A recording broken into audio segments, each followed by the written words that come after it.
You can almost hear it still, can't you? That last echo of cheering crowds in Berlin, Paris, Vienna, St. Petersburg, the flowers thrown at departing troop trains, the bands playing, the girls waving handkerchiefs, the boys grinning under their new caps like they were going to a football match with guns instead of balls. The Great War has begun. This is the story of how one event triggered the deadliest conflict humanity have ever seen. I'm your host, and this is Talemaster, Legend Series. Welcome. What you're about to learn isn't just about a single event. It is about how the entire structure of Europe, centuries of alliances, rivalries, imperial ambitions, and nationalist fervor is balanced on knife's edge. One moment changed everything.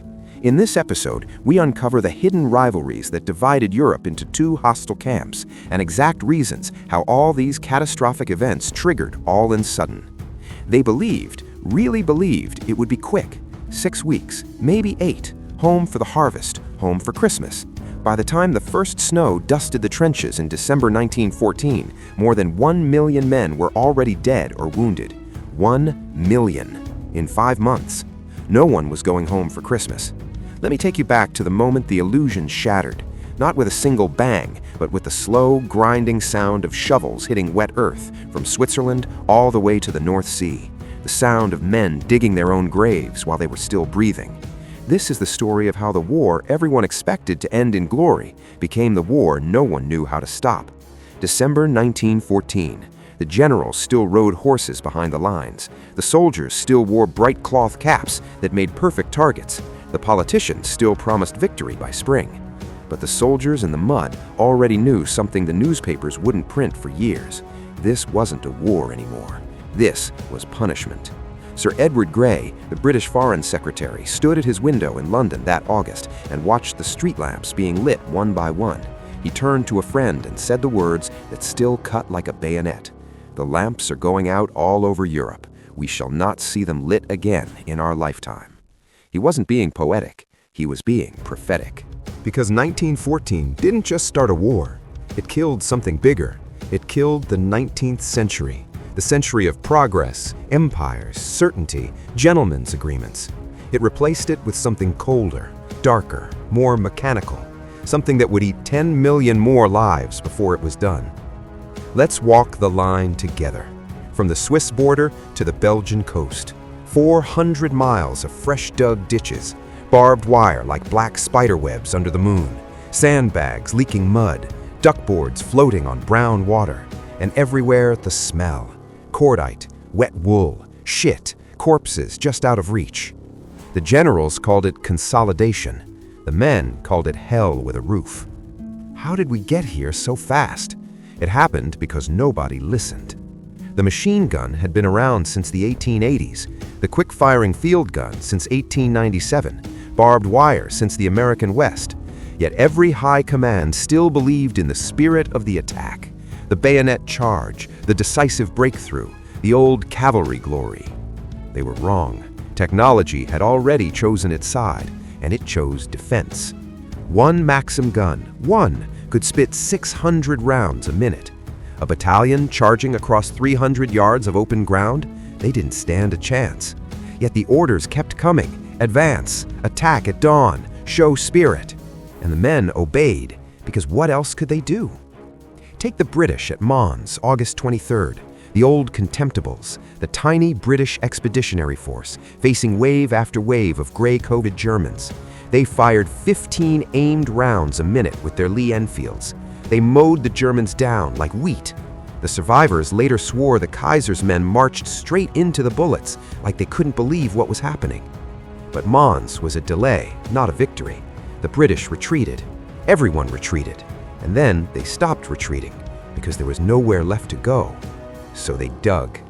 First, just a shallow scrape to lie behind, then a proper fire bay, then communication trench so you could crawl to the latrine without being sniped. Then dugouts, little caves hacked into the earth where you could pretend you weren't drowning in mud. By Christmas, the line was solid. No more sweeping maneuvers, no more flanks to turn, just 2 walls of men staring at each other across a few hundred yards of wire and craters. And the rain never stopped. You know what the worst part was? The waiting. Waiting for the next shell, waiting for the next raid, waiting to see if the man next to you was already dead but hadn't fallen yet. They sang to keep sane. They wrote letters they knew might never arrive. They shared cigarettes like they were gold. They made dark jokes about the mud being deeper than the trenches. And sometimes, just sometimes, they looked across no man's land and saw the other side doing exactly the same thing. But before we reach that strange moment of humanity and hell, we have to face the bill. 1 million casualties by the end of 1914. That's not a statistic. That's fathers, brothers, sweethearts, apprentices, poets, farm boys, factory hands, all gone in 5 months. France lost almost 300,000 in August and September alone. Germany almost as many. Britain's small professional army was nearly wiped out at Mons and Le Cateau. Russia bled rivers at Tannenberg and the Masurian lakes. And still the trains kept coming, still the posters kept calling, still the bands kept playing, because no one knew how to stop. The key lesson of 1914 wasn't learned until years later, too late for most.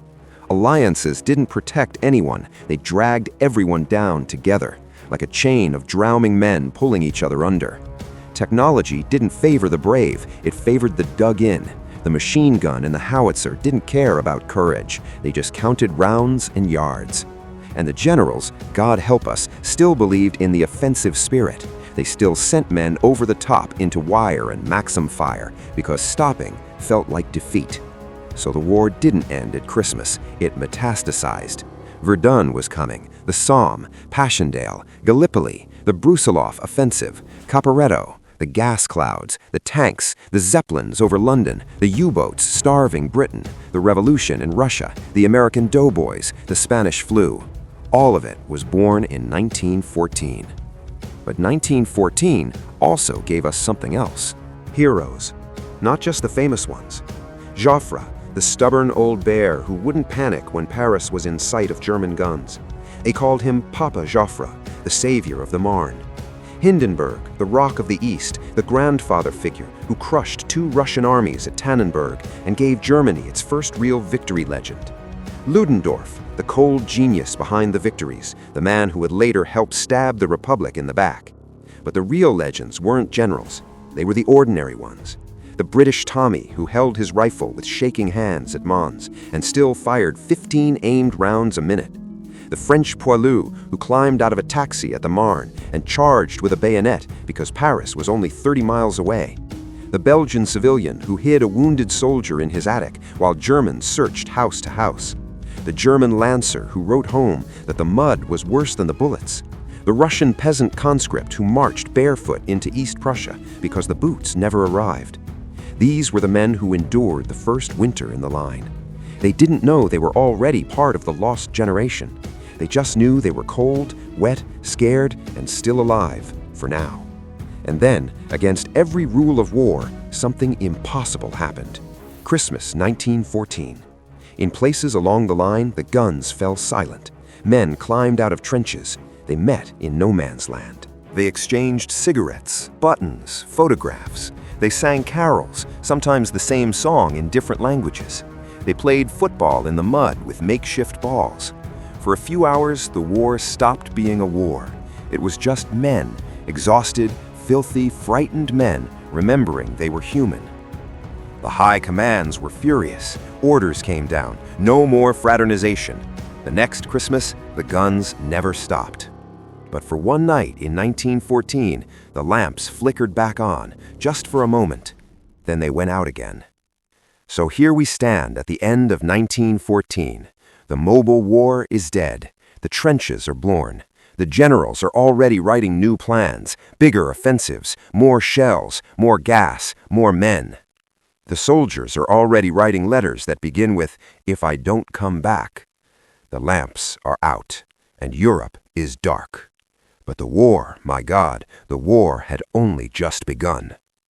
This is just the beginning of a story. In future episodes, we'll explore the Western Front, the rise of new weapons, the strategies of great generals, and the human cost of this conflict.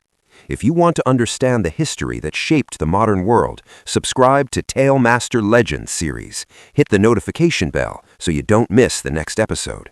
Thank you for watching, and I'll see you in next one.